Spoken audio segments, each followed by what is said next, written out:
Welcome to Dorks on Sports, podcast about four dorks talking about sports. My name is Daniel. Joining me, as always, is Curtis Eastwood. Curtis, this is a great day in modern Seahawks history.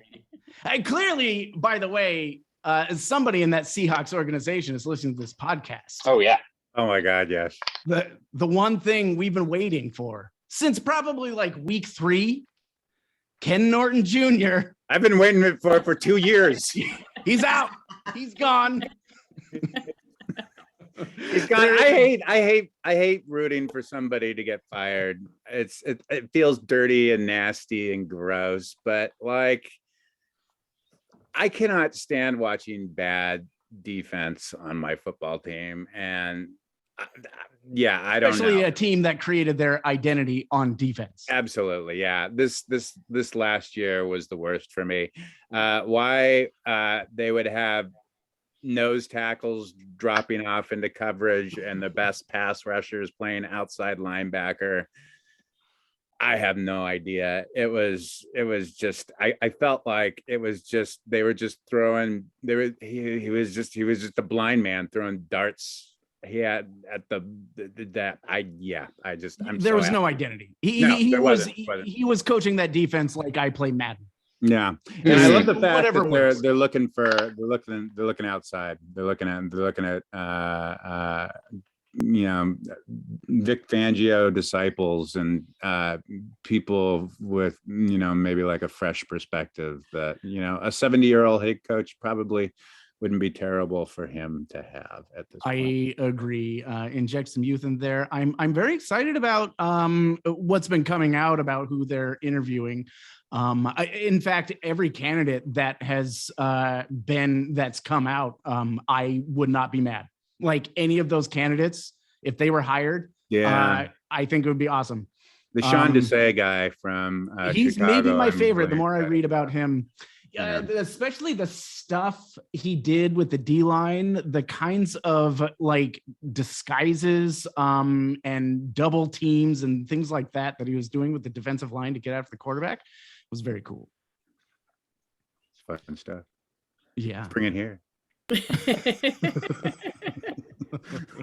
We got Alana over here. Hello. I'm doing okay. It's been a tough week. My kid's school closed for 2 weeks. So she's doing remote learning. And for those who haven't met my kid, she is one of the most extroverted people I have ever met in my entire life. And so when we were telling her that we were going to be staying home, it was a lot of tears. Because she's like, I have so many plans tomorrow. I was going to sit next to Kaylee at lunch, and I was going to sit next to Leah on the bus, and I was going to sit next to Isla on the other bus. And it was just like this whole series of things. But it did. There was a little bit of perspective that came out that was really interesting to see, which was that we got a message from her principal that was like, make sure to share with your kids that because of vaccines and because of the way the spread is happening and because of all this and that and the other thing, this isn't going to be like March 2020 when we said we were going to close for 2 weeks, but then we closed for a year and a half. And make sure to tell your kids that. And so we were like, okay, we'll tell her that. And then we did. And she said, how does she know that? Why do you think that that's going to happen? What does anything mean anymore? And it was just like, oh yeah, now we have a whole generation of kids who are like, oh yeah, no one is in charge. Right. It's just chaos all the way down. She learned a lesson. How old is she now? 8. Yeah, okay. So she learned a lesson at 8 that I learned when I was like 22. Right. Which is I thought all the adults in charge knew what they were doing, and that was a huge lesson. When I realized that we were all just making it up, that shattered my worldview. I don't think I've recovered from that trauma. I had Ronald Reagan as my president when I was a teenager.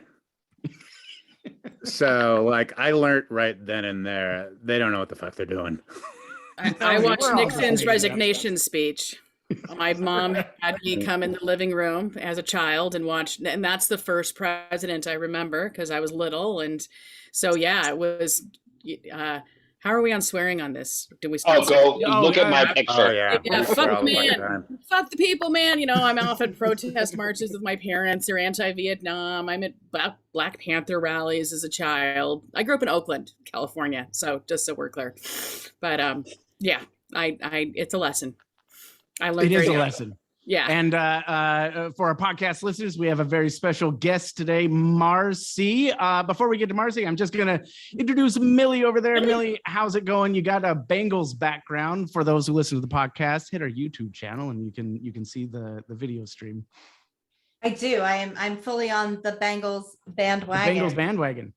Uh, Joe I'm Burrow's with been you. playing at a historic quarterback rate over the past like 5 games or something like that. His stats are incredible. Well, as we all know, my fantasy quarterbacks this season were in fact Joe Burrow and Josh Allen. So I feel like I manifest these things. So I had to pick between the two, and not to give too much away about our childless home, which for a long time couldn't even have pets because of my allergies. But our very first stuffed dog together, we decided was a Bengals fan 8 years ago. And it's been a sad year for Checkers, the stuffed dog, for a long time. So I am very happy to celebrate on his behalf and become a Bengals fan for the rest. We need to bring Checkers the stuffed dog onto this podcast. Oh my God. If the Bengals move on to the championship round.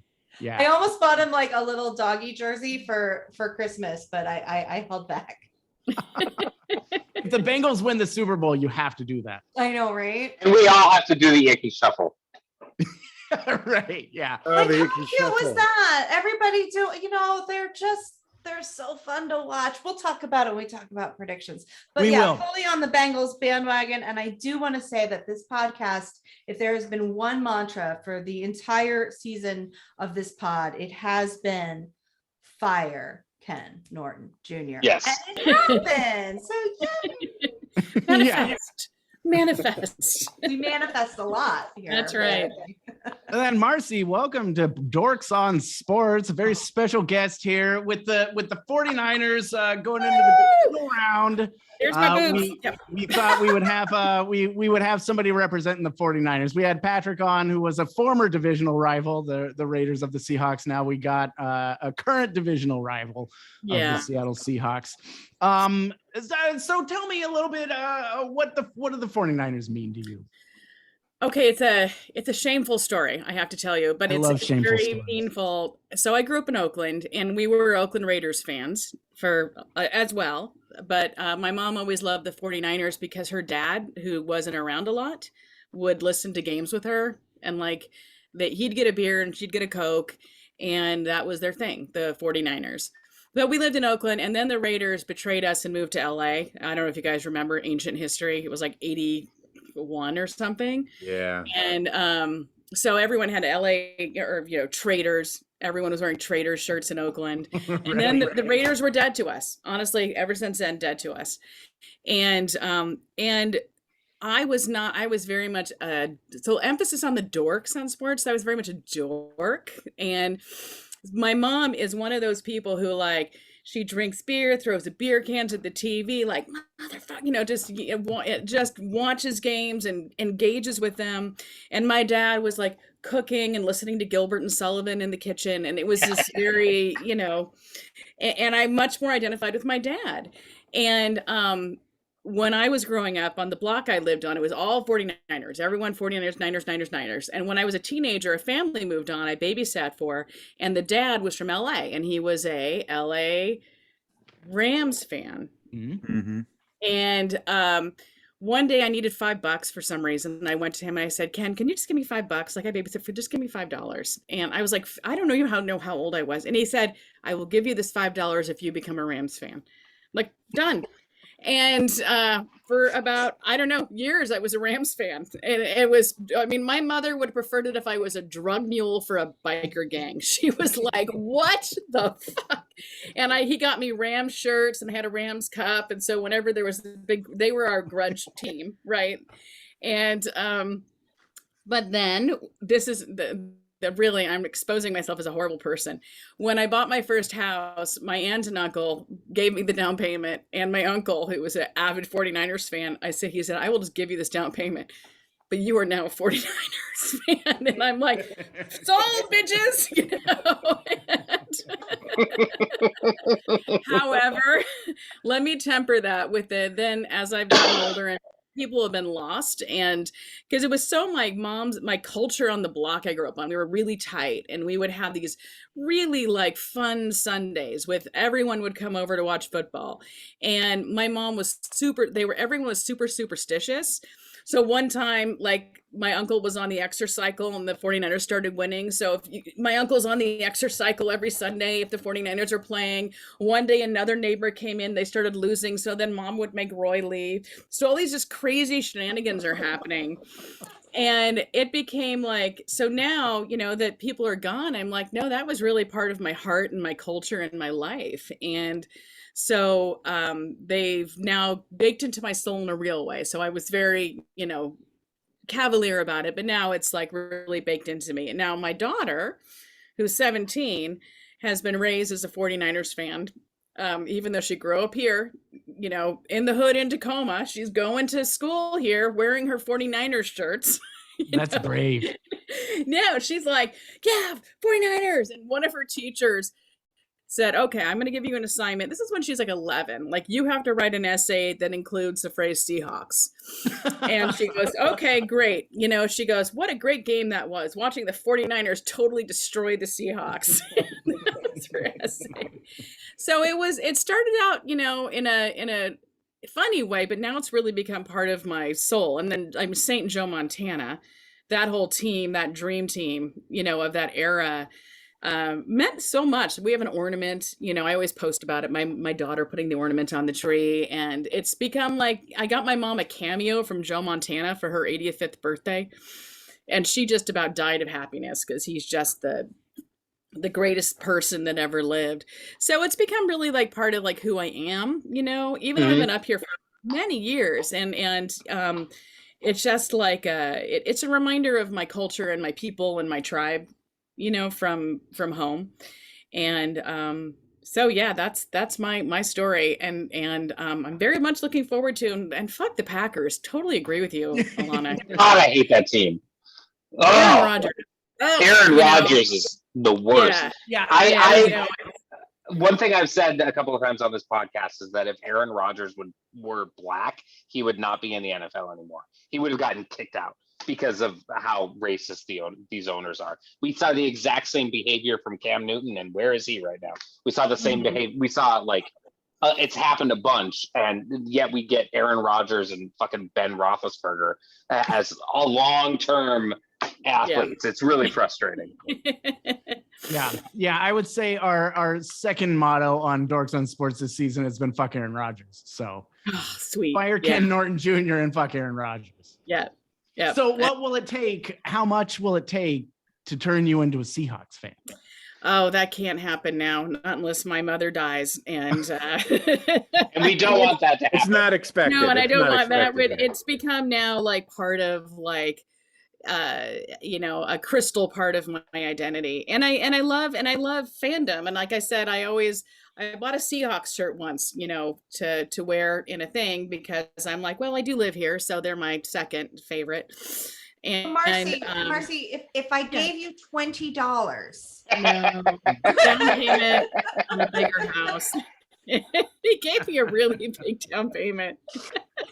Also, like, people like I have said, bought your loyalty over. Yeah, I know. In the past, but again, you kind of hit middle age, and you're like, oh, and now these people are gone, and that was a special time, and it kind of like things that meant different things mean different things as you get older. And it's now, talk to me if the 49ers ever move, because I was thinking about that when I was listening and getting ready. I'm like, the Raiders have moved like 18 times. Where are they now? Right. And I mean, the 49ers did move to Santa Clara. Oh yeah, those bastards. Yeah, but they're still the San Francisco 49ers. And well, yeah, I know. And I was really into the Warriors too, speaking of basketball. And I got to go to a Warriors game in Oakland. Then they moved to San Francisco. Mm-hmm. And now it's a shame they did, but yeah, now the A's are moving. And I don't know what's going to happen down that whole area in Oakland. I hate that the A's are moving. That is such a storied franchise. Yeah. They're Where are moving they to moving? I didn't even hear this. they're moving to okay, now I'm going to show, they're moving to Fremont, I thought, or so. They're moving somewhere. Oh, maybe, are they moving to Jack London Square? Are they building them a new stadium down there? They're staying in Oakland, but they're going to be not at the Oakland Coliseum area. Well, and that area, yeah, that's that stadium's a dump is the problem. Oh, yeah. Yeah, they got serious sewage problems. It's gross. I think my snot is still there in the bleachers from when I was a child and would go see Reggie Jackson play. I think there's still pieces of me in there. It's filthy. I agree. They still might move to Vegas, but it looks like they've got Howard Terminal is where they're trying to build a new stadium. They have to stay in Oakland. The A's aren't anything if they're not in Oakland. Yeah. Hey, Marcy, I got a question for you. Yeah. If Joe Montana was a Beatle, which Beatle would he be? Oh, he'd be Paul. Woo! Yeah. Not John? Not John. I say this after watching that documentary. John is cool as a cucumber, though. He was cool throughout that whole. He was too wishy-washy. Huh? Yeah, he was too wishy-washy. I felt so bad for Paul watching that documentary. Yeah, I did too. Because he's God, and George. I was empathetic with George. Were whatever. and Paul's I don't want to be the boss, my friends. I don't want to be the boss. You're making me be the boss. I honestly thought you were talking about Beetle the Bug, not I genuinely. Lana hates the Beatles. I don't hate the Beatles. I just think if Joe Montana was a Beatle, he would be a scarab. Right, that's what I was. I was like, why is this question? No, I don't hate the Beatles. I just think that the Beatles don't need defending. Yeah, and they are recognizably the most impactful band of the 20th century. They have done things like stolen a lot of their music from Black culture. We should recognize that. People don't need to say, well, but they really did a lot, and it's we know that. We also need to reckon with this other side of the coin. That's my point about the Beatles. But did Paul McCartney ever win 4 Super Bowls? Did Joe Montana win 5? Joe Montana only won 2. Yeah. He won no, really? No, he won 3. He won 3. He won 3. Steve Young. No, he won 4. Didn't he beat the Bengals twice? Come on. He beat the Dolphins and he beat the Broncos. Come on it. And I can't tell you how sweet it was, though, to watch them beat the Cowboys. Because I don't know if you guys, I may be a little older, remember what a big deal the Cowboys was in the 80s? Yeah. Oh, yeah. There was a whole movie called remember the Dallas Cowboy Cheerleaders? They made a made-for-TV movie with Jane Seymour about them. It was this big deal, right? The Dallas Cowboys. So it's sweet to watch them go down to the 49ers. But I feel like the 49ers always choke. That's the thing. I get all excited and then Super they Bowl, choke. Yeah. I grew up in Montana, so Joe Montana was my favorite player growing up. Ah, okay. Go ahead, Millie. I am not as you might have guessed, I'm not a 49ers fan, but I will say, that the greatest quarterback I've ever watched play the game is Joe Montana, and it's without question. That guy, that Super Bowl in '88 against Cincinnati down in Miami, that drive at the end was just spectacular. And how cool and collected he was in those final moments. And it was just so surgical. And I don't know, I always just really loved him as a player. I thought he was great. And I've known a few people that have done a little business with him down there in the Bay. And they've told me that he is the classiest, nicest guy that you could ever come across. So I've got nothing but respect and praise for him. What's the word, Millie? Joe Montana was perfect and won 4 of 4 Super Bowls. 4. Yeah. And he was the MVP in 3 of those. It's incredible. Was Jerry Rice the other MVP? Oh, it doesn't say.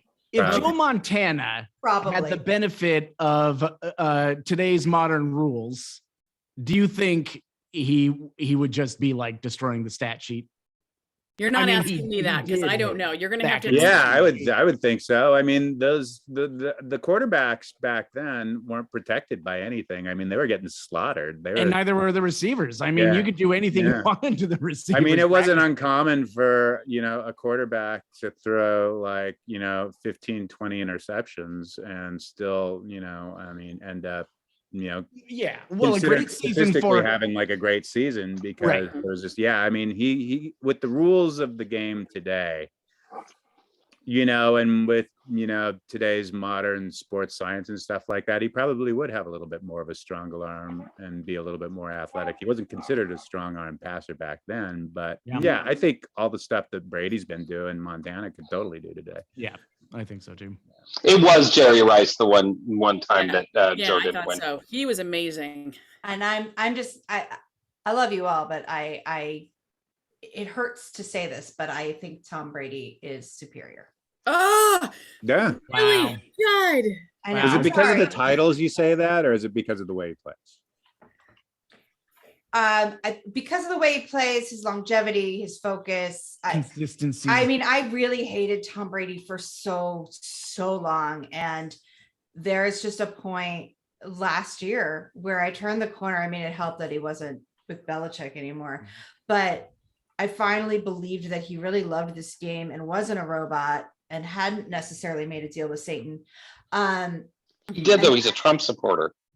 But even he, you know what? We don't have to get into, even he came out with criticisms in the last year. His family all got COVID, and he has been a very, very vocal supporter of COVID protocols and the vaccine and a lot of other things. I think, I'm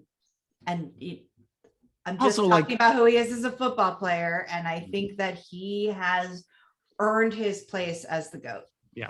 And a I've 44-year-old noticed that he's gotten thrown over more 5,000 athletic yards as he's is gotten insane. older too, which is kind of he's almost got a Benjamin Button type of. Yeah, totally. I know. I Type keep of thinking, thing is he going still on. playing? I'm like, is he still playing? Oh, he's still At a playing. high level. He's playing on Saturday, I think. Yeah. Tom We'll get to that Brady's soon so enough. old. He's playing with the children of people he's played with before. Yeah. It's amazing. Yeah. All right. Well, so Wild Card Weekend, I thought was one of the most entertaining Wild Card weekends I can think of in a while. I thought they were all super fun games. I mean, a lot of them were blowouts, but I thought they were all really fun. I think my favorite game, just because of how crazy it was, this is the game that exemplifies Wild Card Weekend to me, was 49ers versus Cowboys. Yeah. With the Nickelodeon broadcast? Because Because that's how I watched it. If you're not watching the Nickelodeon broadcast, you're not watching. I rewatched the second half of the game with my husband who had to work. I rewatched the entire second half with the Nickelodeon broadcast because it was so fun. And hear Nate Burleson and these kids, and it's a great time. In Nate the last 2 Burleson minutes, and- everything happened in those last 2 minutes. It was just pure drama and chaos, which if you're a fan of this podcast is rooting for chaos. Excellent. Woo. Yeah. What about you, Curtis? Give me some of your favorite moments of the weekend. I think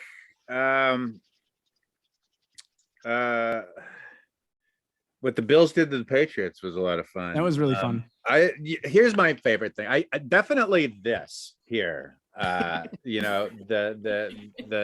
Schadenfreude that I got to enjoy watching. Schadenfreude. Schadenfreude, whatever. Schadenfreude.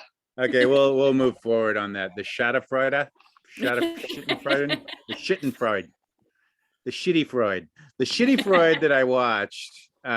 Every Cowboy fan in those final minutes looking like they've just absolutely bit off a turd sandwich. when Dak Prescott had to do that quarterback sneak with no timeouts left, everyone was just like, what? And then he didn't even think to give the ref the ball, which is just and it was just so stupid. Everything about it was And look at glorious. this- and look at this gal. Look at girlfriend right there. The best part about it, like, it sucks being a fan. Like when your team is doing that. And listen, I felt that plenty of times with the Seahawks. The Seahawks God, are yeah. not great with time management and like the end of Nope. halves. And so that is expression. We were talking about this. We've had that expression probably like 11 out of 17 games this season as a Seahawks fan. So I understand what that feels like. I also, just like as a fan on the outside looking in, that is one of my most favorite reactions, just watching sports. I love that. Or the surrender cobra move. Oh yeah. Yeah. Everybody does, Or this. yeah. No, it was great. I love sports. Yeah, I love the excitement around it. So that I really enjoy it. When we get to this time of year, I'm a total like, woo, how fun, what's happening, yay, who are we rooting for? Millie, give me some of your favorite moments. Oh, it's tough because I got to say the end of that Cowboys game really was just bonkers and wonderful. It was a failure on every level, from the coaching to the refs. What It was kills me perfect. on that game, though, really is that afterwards, like the audacity of Dak Prescott. What is all their fault? He knocked into me, and you're like, you're not allowed to take the ball until the ref has touched it. And he's talking about how they practice this all the time. They know exactly what they're doing, and it's all the refs. And I'm like, when y'all were practicing this in drills, did nobody play the part of the ref? Did no one place the ball for you? Well, then you need to talk to your coaching staff. Like, come on. He got fined for his comments. 25,000 for his comments. Yeah, that's Really? fine. But let's Have be to real. say- My favorite moment, of course, had to come from the Bengals. Yes, of course. The absolute just joy with which they were playing. And Jamar Chase he's so good, and he just keeps getting better. They have peaked at the exact perfect time. They did. I mean, He they're was looking just like the always best team in there. football right now. He caught everything, and it was like he didn't. You also got that sense like he didn't care if he got the touchdown, and he didn't get it, and it didn't matter. He's not there to be that guy, at least not yet in his career. He just wants to win. He just wants to catch the ball. And he has that connection. These guys went to school together, and I just love that duo. It's fantastic. I think Burrow is a really easy guy to root for. Yeah. He just cool seems kid. like a really fun, good, smart young man. Mhm. Yeah. Still has that youth about him, that sort of doughiness. And you're just like, oh, you're still young. Yeah. Yes. Yeah. I think, even if Cincinnati loses this weekend, they have to feel really good about their future. The Bengals are looking like a team that's going to dominate for, at least another 5 years or so. Alana, give me some of your favorite moments.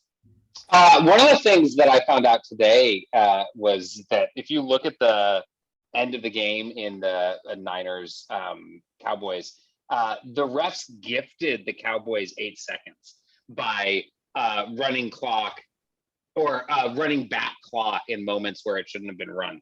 And so they shouldn't even have had the time to run the play that they ran at the end of the game. And I just think that that's hilarious that, we got a bunch of fans who are like, fuck the refs fucked up. This is all the refs' fault. And it's like, yeah, but if you actually go back and look at it, they shouldn't even had a chance to run that play. Yeah. So I thought that was funny. The Bills playing the first perfect game of offensive football in the history of the NFL. I think that against Bill Belichick, they went 7 for. They scored a touchdown on every single drive until insane. They took a knee at the end of the game. Yeah. That's never ever happened before. It's crazy. They didn't punt. They didn't try a field goal. They didn't commit a turnover. Yeah. So I am really, and then I really enjoyed watching the Bengals game. I thought this weekend was a dud. otherwise. I thought the Bengals game was exciting. I thought the Cowboys-Niners game was exciting, but only because both the teams played like shit. And really badly. But like that Cardinals-Rams game was just disgusting. Yeah. Like it was like, oh, what's happening here? Why? And I couldn't watch the Bills game because like it was just like, well, one team is good and the other is bad in this scenario. And then the Chiefs, both the Chiefs, Steelers, and Tampa Eagles games were like, why do we have a 7 seed in the playoffs? This is my problem with the 7 seed. It just so the difference there is just too bad. So of 6 games, we had one good game in the Bengals and Raiders that was so poorly reffed that they said these guys are done for the rest of the playoffs. Then we had one game that was just like wild card football, which is fun, but it's not like good football. And then the rest was shit football. So like, I'm really looking forward to this weekend, especially the AFC games. I agree. All 4 games look like they're going to be really good this coming weekend. So why don't we get into our predictions? So we have on Saturday, we have Bengals Titans, and then we got the 49ers Packers. I'm actually into both of these games. Bengals Titans, I think the Bengals are going to take this one, and I think they're going to take it pretty easy. I think they've just peaked at the perfect time. They're so confident, and I think they're going to take care of business. 49ers and Packers. Hard one. It is a hard one. I'm going to go with the 49ers. I think that the 49ers have been the Packers' kryptonite in, lately, at least, the past decade. I think the 49ers defense is really, really good. And I think it's the kind of defense that can pressure the quarterback. And that's the kind of defense that makes Aaron Rodgers uncomfortable. And when Aaron Rodgers is uncomfortable, he's bad. He's a legitimately bad quarterback. Gets his wings, yeah. Yeah, I mean, he is. Aaron Rodgers is a bad quarterback when he gets uncomfortable. And then he gets in his head and then he, like bitches and moans and cries on the sideline. And I can't wait to see it because I think that's what's going to happen. The only thing about this is that I don't trust Jimmy G. So I think that he's a wild card. And, if Jimmy G has a bad game, this can go, south pretty quickly. But if I'm the 49ers, I'm going to have Jimmy G throw like 15 times a game. I'm going to lean on my tough ass run game and just play that. But yeah, I think the 49ers are going to take this one. And then on Sunday, we have the Rams Bucks, and then we have the Bills Chiefs. Both of these are going to be great games. I honestly have a hard time picking both of these. I mean, either of these games can go either way. Rams Bucks, I can't, I hate it, but I can't count Brady out. Like, Brady in the playoffs is a winner. And I gotta pick the Buccaneers. And this might actually be Brady's last season. I mean, the man is old. Oh, that dude now he's Dracula. Yeah, he's back. He's also a vampire, so yeah. He's feasting on Giselle Bundchen's blood. Yes, right. And he then we got drinks the Bills the blood and of Chiefs. Keith Richards. Yeah. Bills and Chiefs, to me, this is the game of the weekend. Yes. These are 2 heavyweights. They're both playing really great football right now. I think the Bills have a slight edge in this game. Mahomes is really good, right? And he's always going to have some crazy plays, but Mahomes has looked kind of, like beatable this season. It's kind of like the blueprint might be out there on how you play this guy. And I think the Bills just have a nasty defense, and I'll pick that nasty defense anytime. So I'm going to give it to the Bills. Curtis, give me some picks. Saturday games, I'm going to go. I think the Titans are going to fend off the Bengals. They're getting Derrick Henry back. I think that the ground game and being at home is going to favor them. I'm going to just say throughout a score, 31-27. Titans over the Bengals. I just can't see Jimmy Garoppolo going into Lambeau Field on playing a rested Packers team and Aaron Rodgers having the home field advantage and the 49ers pulling off that win. But I do think they're going to give it a good fight. I don't think it's going to be a boat race for the Packers. I'm going to say Packers over the 49ers, 28-23. And I think Sunday is probably going to be like two really exciting games. Yeah. And I'm going to say that the Bucks are going to fend off the Rams, but it's going to be really tight. I'm going to say it's going to be like maybe like a 31-28 score. And then I'm going to pick the Bills to go into Kansas City and upset the Chiefs. I think they're going to outscore them 35-31. I think the Bills are sort of that scary team. They're that scary team. That could be, I like the Bills and I like the Bengals. And if they, play each other for the right to go to the Super Bowl, that's going to be a really, really fun game. Yeah. Yeah. I mean, it kind of feels to me like the Super Bowl, the real Super Bowl might actually be the one being played against the Bills and the Chiefs. That's just sort of the right. Yeah. Like Millie, whatever give me some predictions. Sure. So I think Bengals Titans, I have to say I'm gonna go with my heart on this one and then pick the Bengals. But I know that it's a long shot. They look great. They have the momentum, they have all the things that allow me to go with my heart. But the Titans are a team that actually really needed that bye. They needed the rest. They get Derrick Henry back. Apparently he's full contact in practice. He looks great. And I think it's probably really going to hinge on if he can do what he was doing at the beginning of the season, if they can make those connections. I am going to ride the idea that instead these guys are not going to be connected yet. They haven't played together in a while and they kind of fall apart, and that the Bengals keep their confidence up, and that they are the opposite in that they are so connected and so on each other's wavelengths that they can overcome it and they can win in the end. So I'm going Bengals there.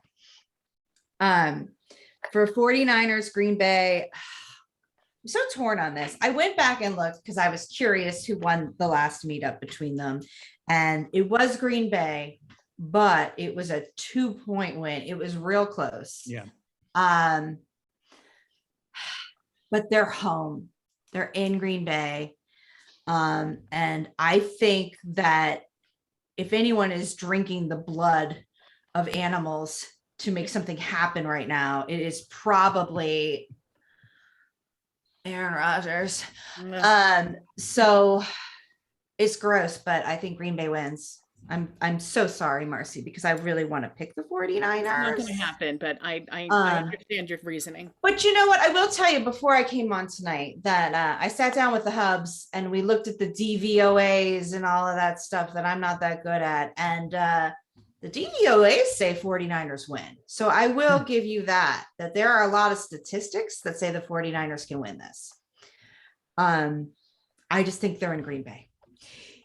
For the Rams Bucks, I'm super proud of myself for going all in on the Rams last week, because boy, oh boy, did they prove it. You were the only one who picked them last week. Yeah. No, I am. No, I picked them. Pick them. Oh, did you pick them? Do you pick the Rams too?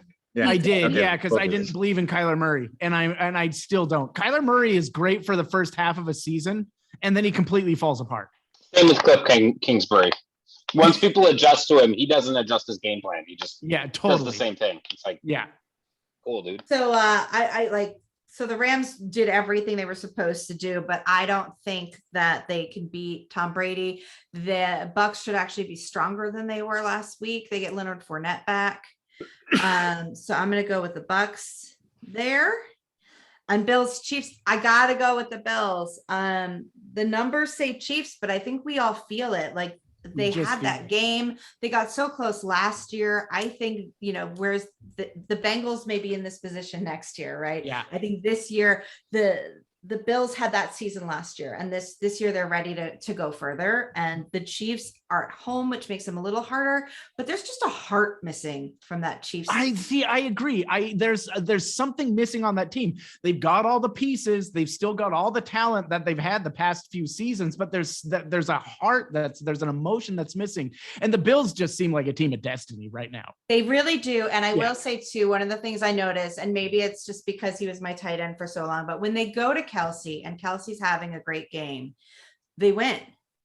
When they don't get Kelsey going in the first half, they don't. Right. And when he doesn't have a very good game, they don't. And this is the playoffs, and it is always true to me in the playoffs. That's where tight ends become the most important. That's where you see crazy scoring out of tight ends, lots of tight end plays. And, in these playoffs, it's always the tight ends and some random receiver who suddenly is like this brilliant It was like out of nowhere. Like on the us, depth it would have chart. been Eskridge, right? Yeah. Who suddenly caught like 3 long balls for touchdowns out of nowhere. And so I think the Bills take it over a heartless Chiefs team.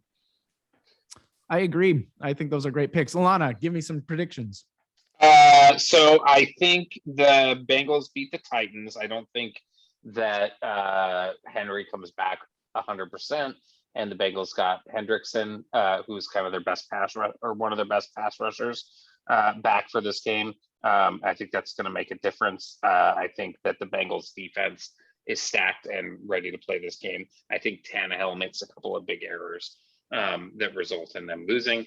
I think that for the 49ers and Packers, I think it's a Packers blowout. I don't want that to happen, but the 49ers have a gimpy Garoppolo. They might be down Nick Bosa, and they might be down Fred Warner. And it's like, how are you what are you gonna do with Devontae Adams then? Like you're not.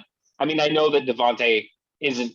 Warner and Bosa aren't going to cover him, but if you don't get some pressure out of those players, Devontae Adams is going to have like 210 and 3 teeters. So like, I fucking hate Aaron Rodgers. I hate the Packers with all of my soul. The lie that they have sold their patrons on, that they own the team, is just, it's like one of the best marketing ploys ever. They sell stock in the fucking team, and then you can own more. But what can you do with it? Nothing. It's meaningless. You are just funding the team. It is one of the biggest cons in professional sports, and Green Bay Packers fans are being conned regularly, and they're like, yes, please, more, give me more. I hate the Packers.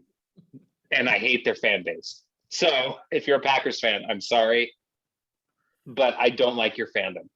And fuck Aaron Rodgers. And fuck Aaron Rodgers. But unfortunately, I just think that they're going to overpower the Niners, and I think it's a blowout. On Sunday, the first game is, I think the Rams are going to go into Tampa Bay, and I think they're going to take them. I was almost going to pick the Rams in that one. I feel when we're talking about team of destiny, the way that they played the Cardinals, the way that Stafford looked, the way that they have stacked their team with what's his face from Denver?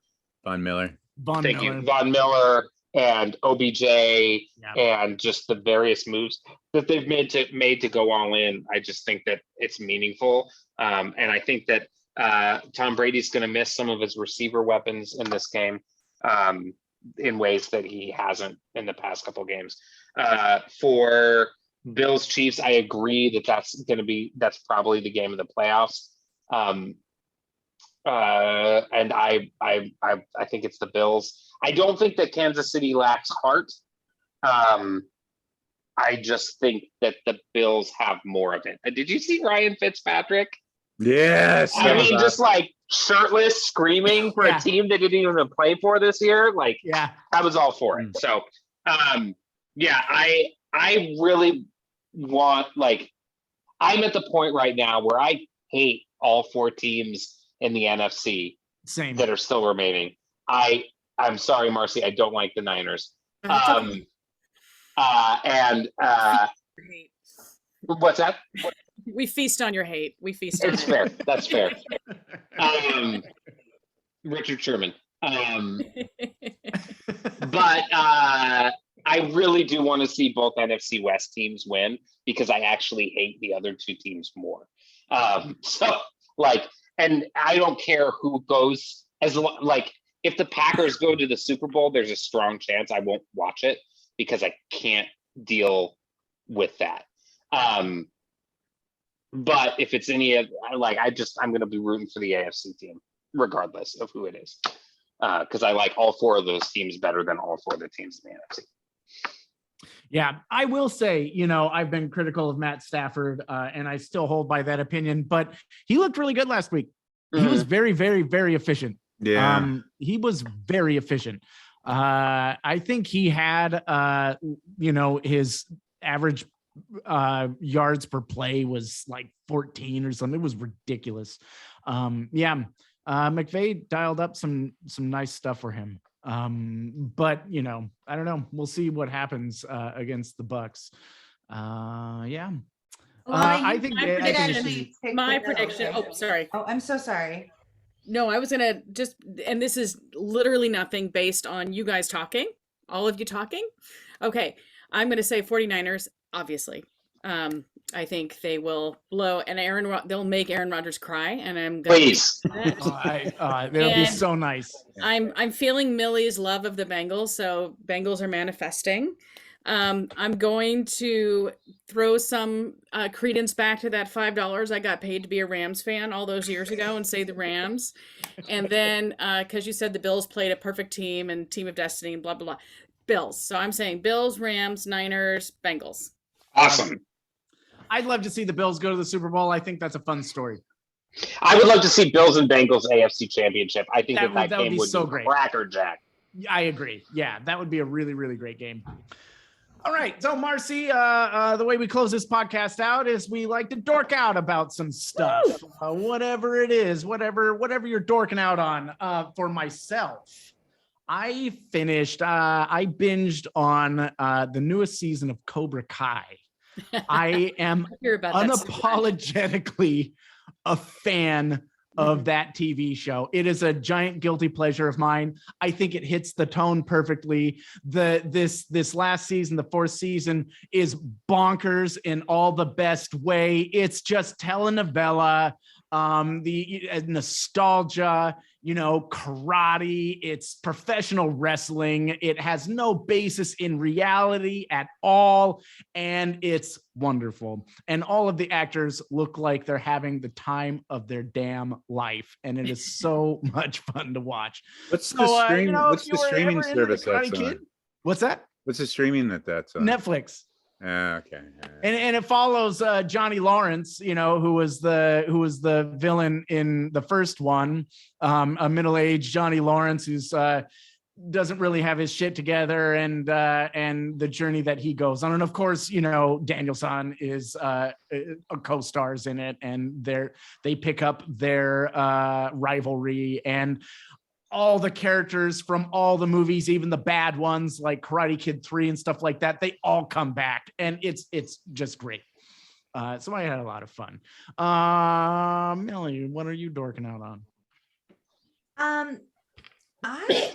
I just caught the first episode of Peacemaker last night, and opening credits. Yeah, I mean, I wasn't sure. I saw promos for it earlier this year, and I was like, I didn't see the Suicide Squad sequel movie, so I was like, I don't know. He was and the then best. Everybody was talking about these opening credits and said it was really funny and unexpected and all these things, and I'm like, all right, I'll give it a whirl. Turns out you don't need to have seen that second Suicide Squad movie. They basically just fill you in on the plot right away at the beginning. And it just takes off like a rocket, and it is so funny. And it's just really nice to see like a DC based storyline that just embraces the absurdity and the humor. And you still get awesome fight scenes, and it's John Cena, Yeah. who I don't know a lot about his like personal world, but as far as what he can present on screen, it's so He's like kind of an interesting guy. There's an innocence and a belief that he has in this character that is so clear that he knows exactly who he wants this character to be. Yeah. And James Gunn, who did the Guardians of the Galaxy movies, like it's just fun. I'm not, there's a couple characters that I'm like, ooh, okay, but I can tell that that's the point, is that they're supposed to be really questionable morally. So I'm curious to see where that all heads, but I am definitely dorking out on it. I am so ready for episode 2. The Hubs and I are in, which means it'll be a slow go, but we're gonna watch it. I love John Cena. I think he's another actor who, or a professional wrestler who is making the transition into acting, who's actually really good. So he you spends have like a lot of time in his underwear in the first episode. Yes. Well, if I had a body like John Cena, I would too. Right. He's great in the movie Blockers. I highly recommend that. Love that movie. So Love that. And the cool thing about John Cena is he is the #1 grantor of Make-A-Wish requests ever. That's amazing. So I still like Dave Bautista more because he has lesbian moms, and he is a very outspoken supporter of the LGBTQ plus community, and has done so very loudly to a bunch of haters. But I like John Cena. Yeah, he's great. What are you dorking out on, Alana? Amy Schneider. Oh, she's Like, amazing. She's From wonderful. Oakland. She's from Yeah, Oakland. I know. I haven't watched tonight's episode, so but like we turned Svea onto it, onto Jeopardy, and she watched one episode and she's like, meh. And then she watched the second episode and she was like, I like Jeopardy. And it's like, it is because of Amy Schneider. I just think it's I posted this on Facebook. It's so nice to have such an awesome dork as trans representation right now. And the fact that she's like challenging a lot of people's, just by existing, not by anything she's saying, a lot of people's preconceptions of what it means to be trans. I really appreciate having her out there for that. And it's been fun to watch her. What's her streak at now? I think she's at 30, she's 35. If she wins tonight, oh no, maybe 36. I think if she finishes out the week, she ties Holzhauer in terms of number of victories. Yeah. So, and then she just has Ken to go after. What about that other awful guy who just had that streak last year? Did she beat him? She's ahead of him, yeah. I think Amodio, I think she might be entirely ahead of him at this point. She's in third now. Oh, she's in third? Fantastic. Yeah, in terms of number of victories, and I think she's in third, or she's ahead of Amodio in terms of money. I don't know why people hated him so much, but he didn't bother me, but I understand that people hated him. And then the other thing I'm geeking out on, there's a game that I discovered that is a great game for me to play with my kid. It's called It Takes Two. It's an EA video game, and it's basically kids' parents are going to get divorced, and she's crying about it, and her tears activate these dolls that she has made that are representations of her parents, and then their parents' souls infiltrate the body of the dolls, and then you control the dolls running through this like through the pantry or through you're like having to deal with a vacuum cleaner and stuff like that. And it is a required 2-person game. You cannot play it solo. You need someone else to control the other remote. And it's really teaching Svea how to use the remote in a way that it is how it's supposed to be used. So as opposed to doing other things with it. So. That's fantastic. Yeah. Marcy, what are you dorking out on? Okay, well, I can't believe you guys don't talk about the other professional sport that is playing right now, which is The Bachelor. Um, during during during Wait, are they COVID, paid? Are they all paid to be there? no, it's Okay. they're not, they are paid, however, if you get all the gram followers, right? So basically, there's this podcast I got super into called Game of Roses. And they just, the guy, Bachelor Clues and his partner Pace Case just wrote a book called How to Win the Bachelor. They watched all the seasons and they basically call the shows like a game. They're like, it's a game, it's a sport. It's a sport, everyone. And I think Bachelor Clues is now coaching players who are on the current season of The Bachelor. And there's a lot of links to the NFL. They're always calling out, like, the new host is from the NFL, Jesse Palmer. The current Bachelor is a former NFL player. Another former Bachelor was like, there's always NFL stuff in it. But what is really fun about it is the subversiveness of it. Right. So I got into this whole alt Bachelor podcast world, which is calling out the racism, transphobia, gay phobia, all of, all of that shit that the franchise supports. And so there's all these people, though, who are calling out all of the bullshit. And then, so Bachelor Clues has managed to piss off the Bachelor producers a lot now because he is actively coaching people who have gotten themselves on as contestants. Because he's like, it's a game. And you watch it, he's like, okay, well, she made a blocked play for a steal. That didn't happen. So then you have to go around, form a dynamic duo. And they do a rose quotient where if you get a rose on a one-on-one date, that's a 0-point rose. That's really good. And did they do a PTC, personal tragedy card? Oh, she played that personal tragedy card perfectly. Because they go on and they get Instagram followers, right? And you make a living. So no one's going on this for love. Nobody. Maybe one person out of 40, right? And they're, oh, no, I'm here for love. But, they really want to make a run. And so it's turned into this, to the point where now The Bachelor or ABC has gotten all of its podcasts to turn on this podcast and say, yeah, like turn on them, because it's just pissing them off so much, because now people are infiltrating the actual, who are getting coached, like, no, you want to do this, make sure you tell your story, wear this, don't sit with that person. Okay, if someone's crying and melting down, get away from them.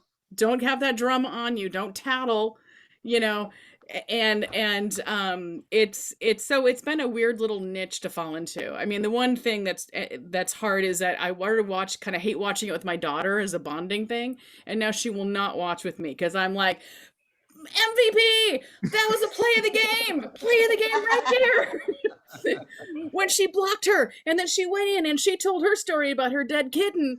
Oh, genius. And she did the kiss. And how long until we get a fantasy Bachelor League? Oh, they're already They're plenty of. Yeah. Huge. Really, you need to get on it. I did a fantasy So You Think You Can Dance League a long time ago. Yeah. And it said that the prize was an Apple AirPod or whatever, like a laptop. And I fucking won nationwide. Nice. And then they were like, oh, no, that was for American Idol.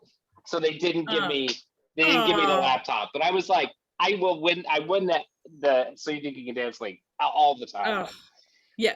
Yes. And so they have there's a whole bunch of things going on now. So Game of Roses is a very fun podcast. I highly recommend checking out if you're interested in another sports podcast, because they really now for analysis of tonight's play in the game. I mean, they really go in on it, for audiences. And I just started the Sex Lives of College Girls.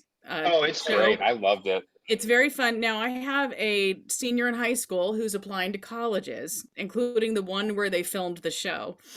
And I'm watching, and I started watching it. I'm like, oh, Penelope, we should watch this together. And then I started watching it on my own. And I'm like, no, honey, you know what? You watch this without me. This is a non-mom show. This is a very entertaining for me, but at the same time, kind of like, okay. I don't. Okay. I've raised my very independent daughter. Okay. No, I'm entertained, but am I? I'm the mom. And one thing, I started this awesome sci-fi series by Becky Chambers called like Spaceborne. Do you know that, Alana? I haven't read Spaceborne, but I'm trying to get my hands on. Because that's the monk and the No, that's the next one. Her first Okay. one is A Long Way to a Small Angry Planet. Okay. I didn't realize that was Spaceborne. I had a different name for it. That is one of the best books I've ever read. It's so good. Yeah, it's really good. It's really compelling and funny and stuff. So yeah, I geek out on a lot, but those are my things. But I encourage you to check out the other major sport in America today. Yeah, that sounds great. I love a good sports podcast. So Curtis, you should write about it on 12life.com. Oh my God. All right. We'll call that a podcast. Hey, if you're listening and you like the podcast, follow us wherever you're getting this podcast, Spotify, Apple, whatever. We're also on YouTube. You can look at the live recorded version of it. Check out Curtis's blog, 12life.com. He writes a lot about the Seahawks there and maybe about The Bachelor. We don't know. Yeah. Maybe Russell Wilson will be on The Bachelor. Well, I tried to get a young guy I work with. It was like for an hour. He's 25. He's leaving the company. I'm like, Tanner, you're single. I see you eyeing these waitresses up. You're good looking. You're an engineer. I will coach you. Let me help you do your application. I will coach you. I will coach you to a new career as an Instagram. And he's like, I don't want to do that. I'm like, well, that's no fun. You found your new comedy career. All right, once more, my name is Daniel. For Alana, Curtis, Millie, Marcy, the rest of the 12 saying goodbye, and go Hawks. Go Hawks. Go Hawks. Go 49ers. Oh.